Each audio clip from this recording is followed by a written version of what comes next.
How to fix Binance Withdraw Suspended.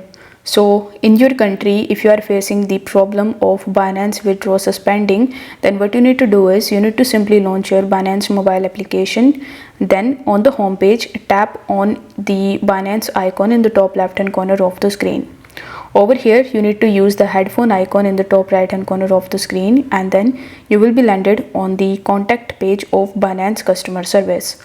Over here, you will be able to see a bunch of different options with the help of which you can easily contact with the Binance customer service. So over here, you just have to simply scroll down and here tap on the get support option. Now the chat option will be opened in front of you, so you need to simply type your question that my account has been suspended or the withdrawals are not working in my Binance account.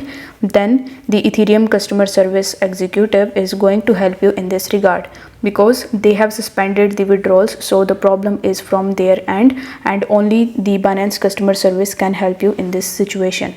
So if you find this video helpful, then don't forget to like it and subscribe to the channel. Thank you so much for watching.